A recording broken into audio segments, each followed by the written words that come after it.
It'll be a sign of our togetherness, Umar says. And so this is one way that you also have to carry the debate in an intelligent and historical way. Who gets to call it what they call it? Because it's changed names based upon who ruled it multiple times. Who gets to claim it in that way from a political perspective? And so again, if it's about the Muslims, then, or it's about how long it was ruled for, then we should just agree that Jerusalem should be Uthmani and we'll be fine, right? And who gets to claim the land on that basis? And the last one, of course, is based upon lineage, and this is where you have, of course, the most mental gymnastics. No, if I pray here, sticks that are used and historical revisionism to say that Isa alayhi salam was literally an Israeli. Jesus, peace be upon him, was Israeli. That the Israel of the Bible is the Israel of today. Let's unravel this for a few moments. The current Palestinian population is made up of a people that have resided in that land for a total of about 1,200 years, and that's not even including what predates them in terms of the DNA and the genetics that were encompassed in their existence. Then Muslims will come later on and say, Omar prayed here. There are literally families that have lived in that land for over 1,000 years, right? That make up a rich, diverse lineage of that which comes before them. Now, if someone were to say, well, what about Bani Israel? Do we not acknowledge that Isa alayhi salam, that Jesus, peace be upon him, was an Israelite, that he was from Bani Israel? Therefore, are we denying that connection? Absolutely not. We absolutely do affirm Bani Israel's existence, and we affirm that there were righteous people from Bani Israel. And of course, the most righteous of Bani Israel were the prophets of Bani Israel. And Isa alayhi salam was, get rid of your church and put a masjid in its place. Of course, from Bani Israel in that sense, no one is denying that. But here's where it gets very interesting and where it's important for you to be able to say what needs to be said without fearing being called an anti-Semite who's supposedly trying to deny someone else's connection to that land. Bani Israel, or Israel, is not the same as a European colonial project that is less than 100 years old called Israel. This is historical. This is based in fact, not based in fiction or imagination or someone's religious text. When it says Israel or Bani Israel, look at the foresight. And if you can put up a picture of the Holy Sepulchre, Bible, you cannot make the claim that this is the same thing as what we say today, because what that effectively does, and this is why it's important for us to not fall victim to their frameworks like anti-Zionism is anti-Semitism. When you affirm them being the same thing, you effectively turn the indigenous population into the Amalik, the Amaleks, which is what Benjamin Netanyahu quotes when he talks about the ethnic cleansing of Palestinians from their land. If you make them one and the same, you turn everybody else, the indigenous people of that land, into the Amalik, the Amaleks, whose men, women, children, and even riding animals are subjected to death, and that is exactly what we are seeing happening right now, right? So that religious extremism is actually taking shape. The Church of the Holy Sepulchre, so this is the Church of the Holy Sepulchre, right in front of our eyes, not from the mouth of a rabbi in Jerusalem, from the mouth of the Prime Minister himself, right? Who is carrying out a genocide by making that false equivalence. Here's where it gets even more interesting when you talk about the natives of that land and the concept of lineage. Bani Israel. Do those who were settled in Israel today, are they the descendants of Bani Israel? If they were to do DNA tests on the people that were settled, the Jewish communities that were settled in the land of Israel established in 1948, are they the descendants of Bani Israel? Is a guy from Wiley, Texas, and I'm actually talking about something serious, by the way, a guy from Wiley, Texas, in the name of birthright, who can board a plane in the United States and go occupy a historical home. Omar takes a few steps out and he goes to another place and he prays that has been with the Palestinian family for hundreds and hundreds and hundreds of years. Is that guy from Wiley, Texas, or Brooklyn, New York, who's as pale and un-Jesus looking as they come, right? Is that guy a descendant of Bani Israel? Is that guy someone who gets to say, this is my land and I'm a descendant because I claim that lineage or I claim that religious belief? Not only is it ahistorical, very interesting, if you read, there was an article that was written by an Israeli historian, Shlomo Sand, in 2008, which is called Israel Deliberately Forgets Its History. And he talks about how the Bible is not a historical text. You can't use it as a book of history, that's number one. And that there is serious historical doubt on the Jewish exile. And that is, of course, you can put up the next slide, of 70 AD. And that many of the Jews of Europe were created by conversion. And actually, and this is where it gets very interesting, the Palestinians, who are the natives of that land, who have lived there for over a millennium, families and families and families and families, that many of them would have some ascendancy to some lineage that traces back to Bani Israel. Because if you look at even the words of the first Israeli Prime Minister himself, David Ben-Gurion, he was someone who actually originally verbalized the belief that Palestinian Jews never left that land, and many of those, Masjid Umar today, the place that he prayed, who are Palestinians today, are the descendants of people, historical Jewish communities that would have converted to Islam later on and had children, had children, had children, had children. So there would be a greater chance in terms of the lineage of historical Palestinian communities tracing back to some from Bani Israel that continue to remain in that land than making this connection to random people in Brooklyn, New York, or Wiley, Texas, or whatever it may be, right? That get to go and claim the historical the historical lands and the historical homes of people.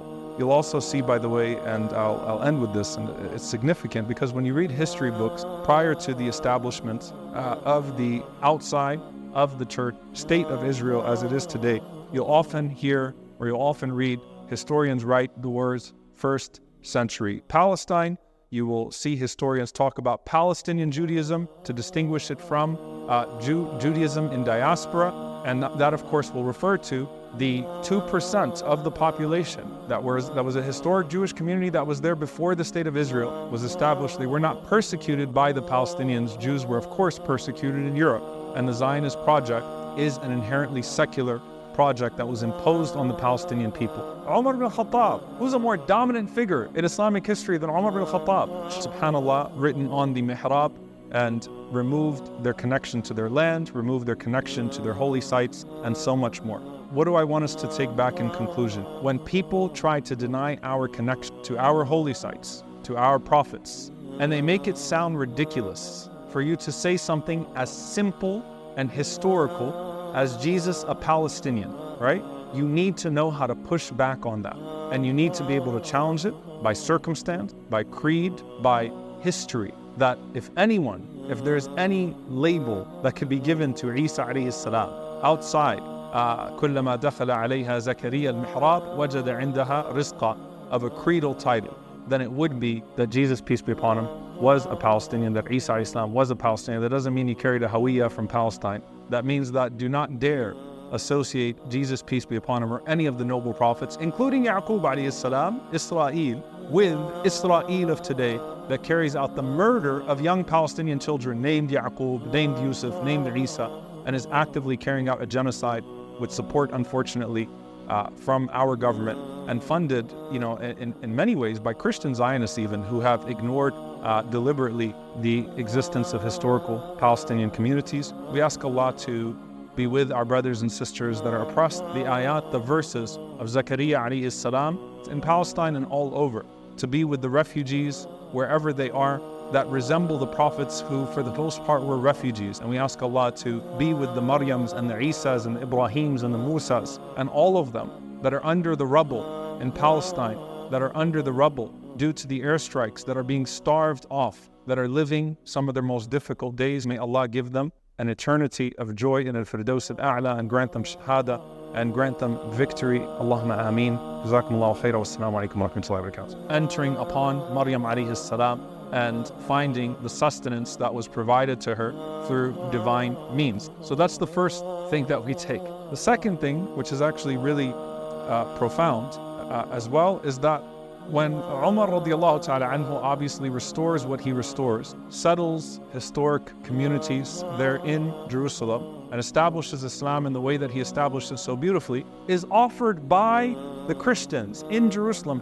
We know that the next transition is going to come through the Crusaders, who didn't just destroy everything that was holy to Muslims, but destroyed everything that was holy to churches that didn't belong to their denomination of Christianity, and destroyed everything that was holy to Jews as well. So they massacred Muslims, Jews, and Christians that didn't belong to their denomination. Pray in the Church of the Holy Sepulchre. When Salah ad-Din al-Ayyubi rahimahullah restores Jerusalem after everything that was done to the Muslims, and we claim that history beautifully, a century of being mistreated in the most cruel ways by the Crusaders who did it in the name of Christianity. What does Salah ad-Din do? Not only does he restore Al-Aqsa, he restores the sites of the Christians, and subhanAllah, he appoints a family. This shows you how Muslims treated this land. He appoints a family to, what is the Holy Sepulchre? It's the place that handle the keys of the Holy Sepulchre. And this was something that the Christian denominations wanted, because that way they don't have to fight over the keys, right?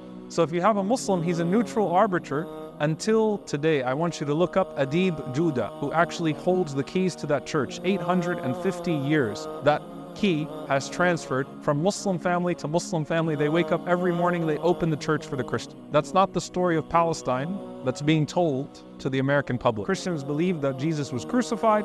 That's not the story of Palestine that Christian Zionists and evangelical Christians share in their churches about the history of Islam and the history of Palestine when it comes to upholding the sanctity of that place. And of course, when we talk about Isa alayhi salam, particularly Jesus, peace be upon him, something very beautiful. If you look at the Dome of the Rock, what is inscribed on it, of the inscriptions on the Dome of the Rock, is the actual birth story of Isa alayhi salam, when his mother, Maryam alayhi salam, gave birth to him, carried him when he spoke from the cradle. It's the place where they have the empty tomb when he affirmed his prophethood, and when he affirmed that he was not a begotten son of Allah, but rather the continuation of the lineage of the prophets before. So there's circumstance, there's creed, there is the story of two Palestinian communities, or the Muslim and the Christian communities, both being Palestinians that have lived in that land for centuries, that have upheld their tradition without interruption, both being Palestinian once again. But then some would say, well, is the land based upon authority, or is the claimant based upon of Jesus? It doesn't get more than that, and the time of Dhuhr comes in. Who has ruled that land for the longest? Now, if you look at Jerusalem in particular, for good reason, it's one of the most fought over cities in history, right? And it has changed rule over 25 times in history, where different empires have ruled Jerusalem, and by extension, the land of Palestine, or most of the land of Palestine. If you were to base it on period of rule, who has the right to that land, or who gets to claim that land in their name? Who makes that decision? And the patriarch says to him, go ahead and pray here. The Byzantines, Christian Byzantines, who ruled it for over 300 years? Or is it the pre-Constantine Romans who ruled it for 250 years? Or is it the Jews who ruled it for 205 years or so, just a little over 200 years? Or is it the Muslims who ruled it for over 1,000 years between the different empires, the longest empire being Ad-Dawla al-Uthmaniyya, the Ottomans, who ruled it for 400 years. So no group has ruled Jerusalem longer than the Ottomans. Or do you go before that, and do you go to the Canaanites and the Egyptians, who ruled it for almost 4,000 years, right? Who gets to make the call that they have the right to that land based upon length of authority, length of rulership?